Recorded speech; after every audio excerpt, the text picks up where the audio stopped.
can I motivate online students? What does it take to get and keep online students motivated? By the Texas Virtual School Network. When you have a computer lab full of online students to mentor, you may ask yourself, how do I motivate these students to do their best in their online courses? Following these 5 steps will help you know what to do.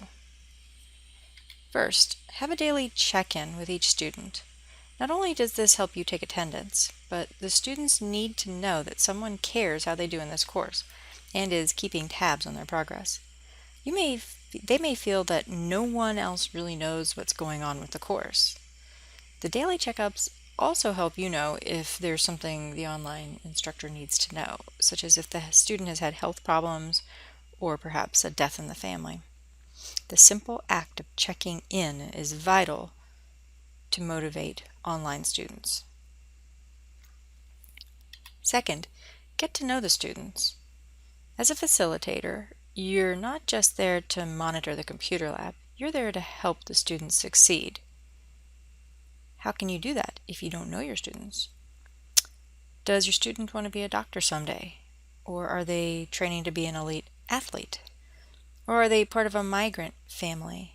Knowing your students on a personal level will help you know what motivates them. Understand each student's preferred learning style. Do they prefer auditory, visual, or kinesthetic learning? Auditory learners thrive on the podcasts, the videos, audiobooks, and they may even enjoy using a screen reader for reading articles online.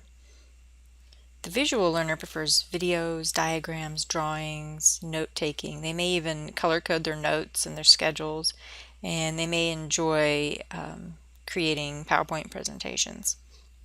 The kinesthetic learner, they enjoy the discussion boards in an online course, the chats, the webinars or synchronous sessions, and the collaborative projects. Many students are proficient in a combination of these learning styles. In addition to those, there's also sequential versus global learning. Sequential learners like to learn content linearly, making connections along the way. They may have problems seeing the big picture, but are very familiar with the pieces and parts of the concept. Global learners, on the other hand, tend to look at the big picture and make connections in order to learn. The global learners may absorb material in a seemingly random way, but then have an aha moment when the understanding comes together. Finally, you have social and independent learners. Social learners really enjoy the social aspects of online courses, such as the chats and the collaborative projects. They often derive much of their support and motivation from their peers, and they may apply the same kind of social enjoyment to online courses that they do in face-to-face courses.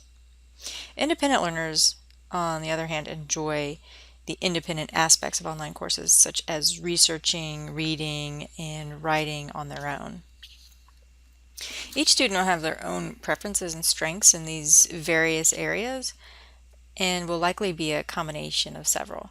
You, as the facilitator, can keep these in mind when encouraging students, especially when they're allowed to choose their learning mode in an online course. Fourth, praise a job well done. Take a look at the student's coursework and give praise where praise is due. The online instructor may only be issuing grades, but you, as the mentor, can give the student feedback that has a personal connection since you've gotten to know them throughout the semester. Just remember that a C grade may be a step in the right direction for one student, while it's a cause for alarm for another. Fifth and finally, understand how much support a student needs. There's a continuum of support for online students, and each student can be located on it.